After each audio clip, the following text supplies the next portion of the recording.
Pero gusto ko munang unahin natin, Ma'am Lorraine, no, before natin puntahan yan, habang nandito pa si Atty. Marlon, itong panawagan ngayon ng anak bayan, take note, anak bayan and kabataan, magkapareho lang po ito, iba lang po ang kanilang maskara.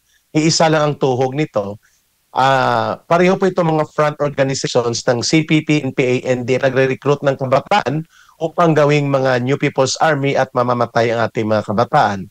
Nananawagan silang i-release ang mga NPA leaders na nahuli sa agusan dahil ito daw ay mga alumni ng Anak Bayan. Ma'am Lorraine, no, I have seen a post right now. It was forwarded and posted by retired Lieutenant Colonel MJ Chico. At dito sinabi niya, tanggi kayo ng tanggi na hindi kayo CPP, NPA, NDF. Ano ang pakialam nyo sa mga NPA na ito na armado, may mga granada, may mga bomba? Kala namin wala kayong pakialam sa armadong grupong ito tinatanggi nyo. Ma'am Lorraine, Atty. Bosantog, nagmaniobra na naman, and then sinuportahan pa ng kabataan, ma'am. Nakbayan, kabataan, and then ang grupo ng karapatan ay nagkaroon pa ng parang fact-finding mission na tinaniman lang daw ito ng mga ebidensya, wari, hinuli lang sa point at patakot daw nila na palabas, dapat ito ay release na dahil legal ang pagkaka-aresto. How are you going to react on this, Ma'am Lorraine, Atty. Bosantog? Gusto ko sana i-topic natin ito. Yeah, go ahead po, Atty. Marlon, ikaw muna din si Ma'am Lorraine. I remember one time, nang bumaba kami sa Tacloban, kasama ko si Colonel Chico eh. Ito naman ang tinatawag lang Tacloban 5. Yung mga bata na nahuli, kasamang campaign money, kasama ng mga recruiter, mga nakuha na ng mga baril at bala. Andun din sina Neri Columnares, they conducted mga fact-finding mission, nagkaroon ng forum sa UP, basta UP Tacloban, meron bang ganun? Sa school na yun eh. Nagkaroon ng mga ganyan, ang dami lang sinabi na free, the Tacloban 5 and everything. It was quite a news back in the day. Nangyari na convict yung mga bata. I think they're just 22, 23 years old, mga ganyan, 24. Right in the prime of their, studies, no? And they were convicted. And where are they now? They're in prison. And anong ginagawa ng mga bayan muna, mga akbayan? Ano na naman sila sa Agusan 8, Bataan 3, I don't know, kahit ano mga numbers, basta may nahuli dahil sa Ifugao, mga Ifugao 3, mga ganyan. That kind of narrative no longer has a place. No, mulat na mga tao, kaya tinatawanan na lang mga yan. But I do not think that's why are they not calibrating their, Eric ba? Bakit hindi sila nagkakalibrate? Hiyang-hiya na sila sa pinagagawanan nila. Remember si Alex Pacalda, remember si Glenda, yung nahuli sa Palawan 8 yata yun, ang tawag doon, Palawan 8 or something, or Palawan 12. Mga ganyan. 12. Oo, tapos diba, na-convict din sila and they were meted mga 20 years in prison. Yung mga buhay ng mga bata is becoming just a PR propaganda of these people. Tapos, but for me kasi, if you look, and remove the lenses, no, tanggalin mo lahat yung mga optics na yan, there are families waiting. There are futures na nasisira. Kasi nasaan naman si Alex Pacalda, no? In jail sa Bucor. Nasaan na yung mga Tacloban 5 also in Bucor because they were meted guilty doon sa mga kasong finasa kanila ng wala nang pakialam yung military doon. It was tried through our court of law, my due process. There was presentation of evidence. Yan, guilty sila. So what happened to our families? What happened to these people? What happened to their dreams and aspirations in life? Wala na. And now we have again Agusan 8. It is quite saddening, very saddening. And thank you, Atty. Marlon. Ma'am Lorraine, go ahead po. Si Alex Pacalda, no, she's rotting in jail right now, diba? And in fact, yung nangyari kay Alex Pacalda din, nahuli siya. Babae ito, mga kababayan. Tapos, sino sinasolta uli? Karapatan ba yan, Eric? Ma'am, karapatan. NUPL at the same time karapatan. So, yung mga crossover yan, ma'am mga CPP lawyers yan sinasolta uli, very vigorous yung defense nila, no, until videos and photos of Alex Pacalda came out as an NPA, may mga barrel photos and videos. And then ang hirap ng panalunin ni Alex Pacalda, and they abandoned. They abandoned. That's right.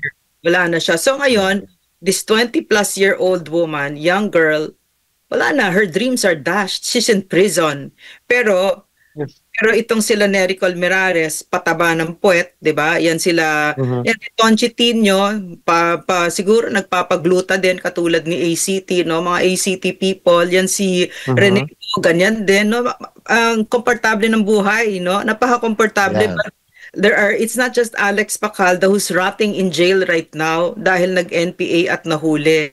So maybe better, Eric, explain to us the dynamics of what's going on, the interplay of all these CPP fronts and the personalities involved and why they are doing this free agusan. Yeah. Can I discuss a little bit yung Yeah, go Pacalda ahead. case? Yeah, Go Because ahead, Attorney Marlon. I was Sige the po. counsel nung nag-file sila ng writ of amparo, and while I was still at the OFG, kami yung counsel na nag-represent sa Court of Appeal. Si Alex Pacalda actually surrendered. Nag-surrender siya, maganda yung buhay niya, tapos sinasabi nila na tinotorture niya sa loob ng military camp, pero nang pinakita namin yung mga features, like binibilhan siya ng mga gamit niya sa 7-Eleven na walang isa lang yung kanilang kasama para sa kanyang security, nandun yung presentation nila sa Court of Appeals kung how they were supposed to be na-recover siya, tapos pinuntahan siya, nagkaroon ng baliktaran. So sana si Alex Pacalda should be out of jail, no? Naayos na yung surrender niya, napaprocess niya, new chance in life, pero pinuntahan sila Pinuntahan nila si Alex. Ginapang na naman nila, kinuhanan ng pailalim na video na ako ay pinilit, mga ganyan-ganyan. Kaya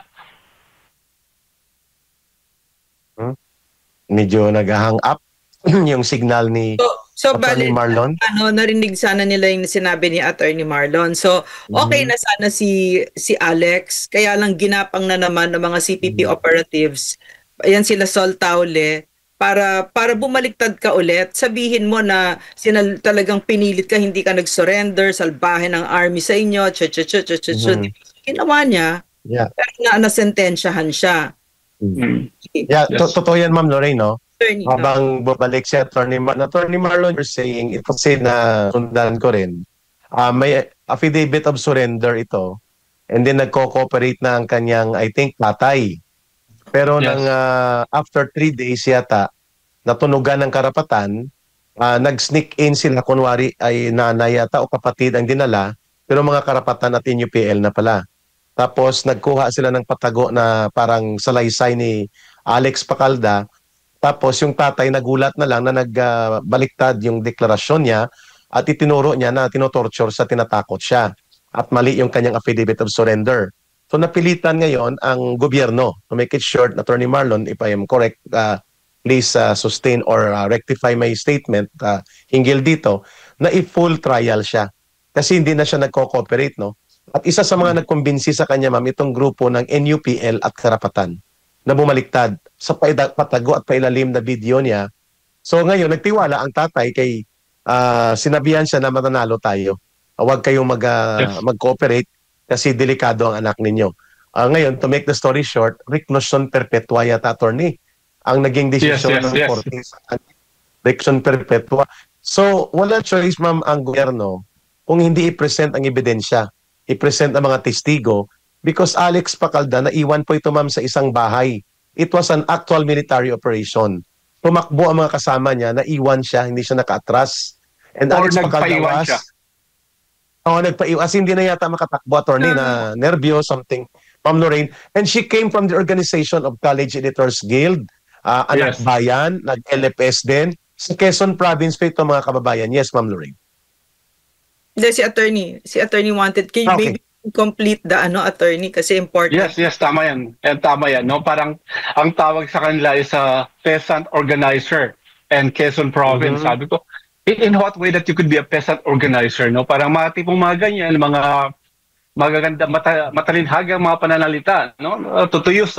Grabe noon, pati yung mga well-known personalities lumabas, sabi, free Alex Pacalda, from torture. But I think the kid is bright. Kung halimbawa binigyan lang ng magandang future, pagkakataon, I think her future could have been bright. At that young age, hindi ko nakikita si Alex Pacalda na somebody who is nakita ko siya sa victim, no? Because when we had that case nung final natin sa DOJ, talagang ang finding was, tinatarget yung mga bata, yan, lalo mga batang babae ng 16, 17, 18, kasi mas madali silang na ma-manipulate, na brainwash in layman's term. But the heart of these kids are so pure. They want to change the country for the better. And they think that they were presented an opportunity at yun yung pinuntahan nila.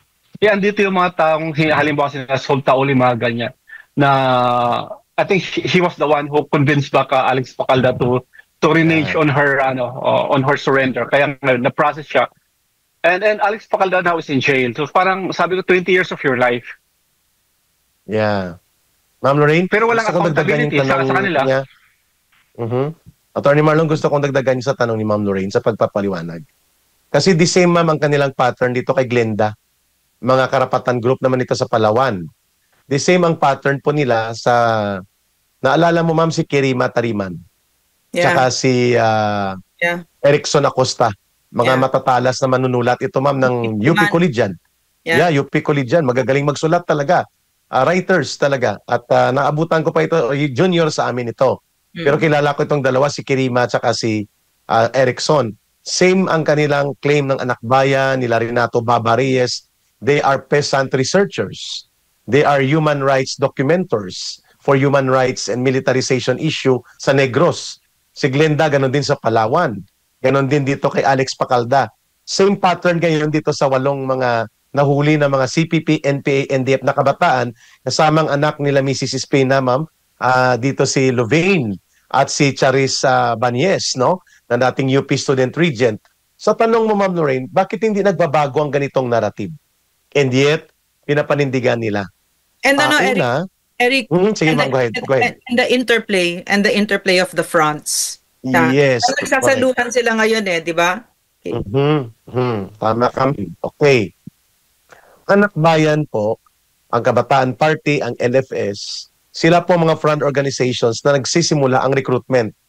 So akala ng mga bata, sila ay sumasama sa pagbabago ng lipunan, laban sa korupsyon, kaya sa impeachment case ni Inday Sara, yun ang propaganda nila. Labanan natin ang korupsyon ng mga Duterte, sumama kayo sa rally. Yan ang first step ng recruitment. Issue, then front organization. Then maya-maya lang, i-recruit na sila sa Kabataang Makabayan, underground, patago. And then i-deploy sa NPA, mag-immerse, mag-integrate, and then later on, talagang NPA na sila, and then ma-recruit sa Communist Party na rin. So ano pong pattern na ito? Ang kanilang interplay? Ang Kabataan Party at ang Nakbayan, LFS, at ang mga CEGP, sila po ay mga front organization na nagsisilbing recruitment agency for the first step of recruitment papunta sa communist terrorist group.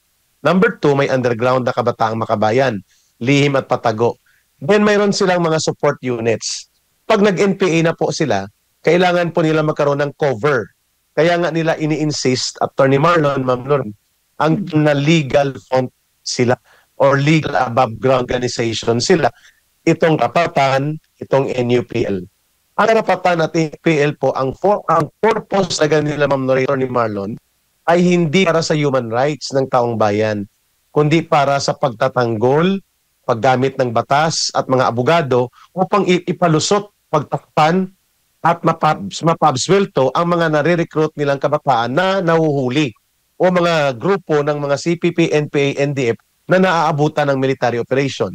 So magkadugtong sila talaga, Ma'am Lorraine. They are one operational spectrum. They may only be different in names, but they are indivisible in operation. Magkadugtong sila. Magkaiba lang ang kanilang larangan at forma ng pagkilos, pero hindi magkahiwalay ang kanilang dugtungan sa isang organisasyon na Communist Party nagpapatakbo. Doon sa tanong mo, Ma'am Lorraine, bakit palaging ginagamit yung narrative human rights defender, human rights activist, ang peasant researcher, at kung ano-anong mga termino, kung si Attorney Marlon, too good to be may armas ka sa liblib na lugar, researcher ka, tapos bigla na lang makakaroon ng fact-finding mission kapag nahuli ka. Ang lahat ng ito po, dati hindi ito kayang harapin ng military forces natin sapagkat nagkakaroon ng sabwatan dito ang Commission on Human Rights. Nagkakaroon ng problema sila sapagkat ang mga military, they are for military and security operations.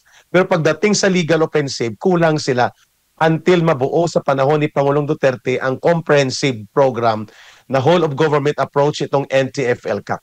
Kaya nga nila gusto itong ipabuwag ang NTF-ELCAC kasi ang NTF-ELCAC ang nagsisilbing panangga dito sa matagal na panahon na ginagamit nila ang ating mga legal system, Ma'am Lorraine, Attorney Marlon, upang pahinain ito at mapahina din ultimately ang ating security operations laban sa CPP, NPA, NDF. So yan lahat, Ma'am Lorraine, makikita natin kahit anong tanggi nila, ipinagkakanulo sila ng kanilang kalagayan at ng kanilang ginagawa. Yung kanilang ginagawa ang nagdideklara kung ano sila, hindi yung kung anong kanilang sinasabi. Kasi ang ginagawa nila, dugtungan sila at daluyan ng armadong pagkilos ng CPP, NPA, NDF mula sa recruitment hanggang sa pagtatanggol within the legal system na gusto nilang gamitin, Ma'am Lorraine. Kumbaga, you are not who you say you are what you do. 'Di ba? Yeah. Kasi naka-abito, 'di ba? Naka teacher, 'di ba? Naka kung ano-anong maskara. Pero tuloy ang recruit, 'di ba? Tuloy ang so yun ang tinuturo sa atin dito. No? So Hindi sa ma'am, ginagamit nila, Ma'am Kwan, ang narrative na tinorture, tinakot, pinilit, tinaniman ng ebidensya. Eric, The usual narrative. Eric, over the weekend I found out that a very good family friend of mine, military family, the daughter goes to Ateneo, etc., is in a play that her father is with the military, was with the military, but nakita ko na yung play is against the karahasan ng mga sundalo, diba? So my antenna is up. Not necessarily na CPP yan, but my antenna is up, diba? But and then may mga awayan ng mga vloggers na nakikita ko din ang kamay ng CPP dito, na hati-hatiin tayo. Kapag sinabi ko CPP kasi, ang ibig ko sabihin, CPP, unfortunately, CPP Marcos. Kasi kasama na talaga dito ang gobyerno. Ganyan sila, to break the alliances, to break the to have division, di ba? And that's the master ng CPP, ang hatred and division among the Filipinos, di ba? Kaya watak-watak